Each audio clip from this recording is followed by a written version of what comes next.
that U.S. bombers carried out strikes today at 3 Iranian nuclear sites. One at Natanz, a site that had previously been hit by Israel. Israel and Iran have been trading strikes since Israel's surprise attack last Friday. And also, according to the president, the facility called Fordo, which is a deeply buried facility. And that's important tactically because the U.S. military is believed to have essentially unique targeting capacity to hit a site like that. Israel has already attacked the site at Natanz. Now the United States has done so as well. Another nuclear site near Isfahan in Iran. What happens when the man who claimed to be anti-war suddenly starts a major international conflict? Here's the kicker. It's Donald Trump and his team. The folks who've defended him through thick and thin are walking away. What did they see behind the scenes that made even his closest allies quit? And so these B-2 bombers that have reportedly carried out these strikes tonight in Iran are aircraft with capacity that no other military in the world really has. It's a deep underground facility. The United States has essentially developed weapons specifically to target facilities like that one. Now, common wisdom about this president, about the political movement that he leads, is that he is supposedly isolationist, that he is supposedly anti-war. Stick around to find out. Before we move on, I'd like to ask you a small favor. If you appreciate this content, please take a second to like this video and subscribe to the channel. Over 98% of you watch the videos without subscribing. It costs you nothing, but it makes a huge difference to us. So, did you click the subscribe button? Great. Thank you so much. Now, back to the video. He has bombed Yemen over and over and over again, and now he appears to have entered the United States military into a war in Iran. That has never been exactly right. That's always been kind of a lazy common wisdom. In less than 6 months back in office, he has threatened military action against Panama, against Canada, against Denmark, something that neoconservatives have thrilled to for, I guess, 2 generations now. A lot of commentary around the Trump phenomenon and Trump's politics.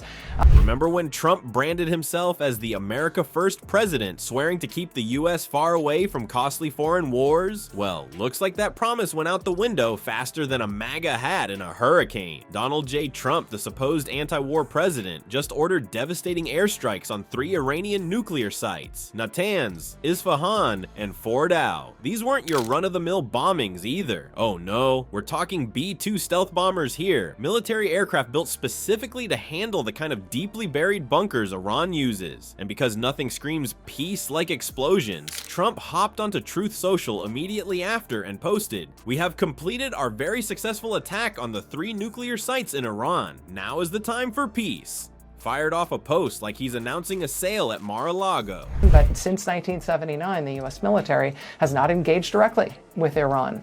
But Donald Trump has done so tonight. Donald Trump has ordered U.S. military bombing raids on Iran. We would suggest that he has risen in opposition to the neoconservatives who have advocated for this type of war since essentially the Iranian Revolution in 1970. President Trump announced the strikes on his niche social media platform, which is called Truth Social. He said in that post, quote, "We have completed our very successful attack on the 3 nuclear sites in Iran, including Fordo, Natanz, and Isfahan."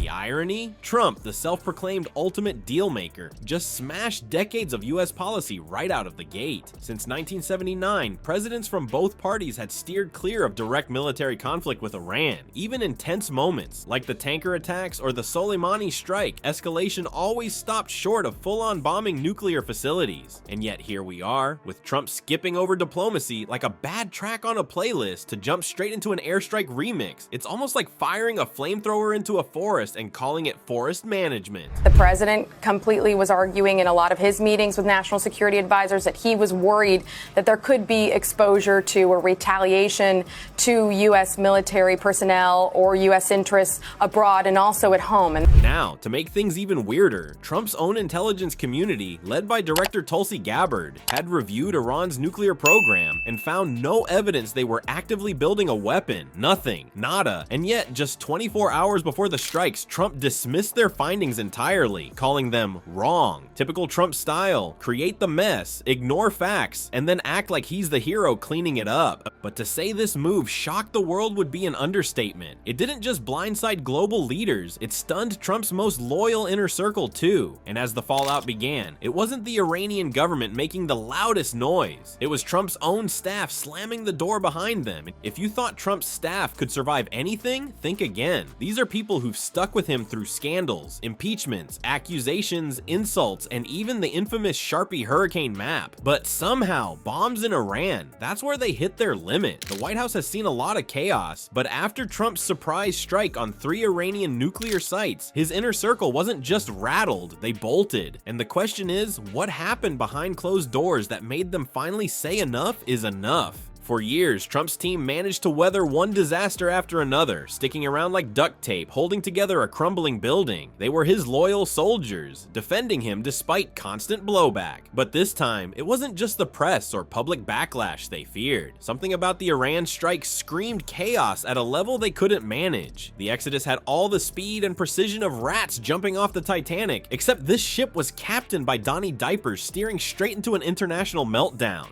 The cracks in Trump's base didn't help. Vice President J.D. Vance, who had repeatedly warned against foreign meddling, was reportedly furious when he learned the justification for bombing Iran was protecting American assets. That term, vague enough to mean anything, should have united the MAGA crowd. Instead, it poured gasoline on an already flaming divide. You had Marjorie Taylor Greene openly blasting the strikes, saying, "Netanyahu dragged us into this. Peace is the answer." Her willingness to criticize Israel and Trump so publicly signaled something bigger, a MAGA movement at odds with itself. And let's not ignore the silence from parts of Trump's base that usually rally to his defense. For conservatives who celebrated his isolationist image, seeing him take action that looked plucked from a neocon war playbook felt like a betrayal. With potential for prolonged conflict and zero sign of diplomacy on the table, even Trump's most loyal allies are asking if this is the president they got behind. Now, as staff leave and supporters crack, the peace president has officially become the war president. The loyalty shield he always bragged about, yeah, that's crumbling too.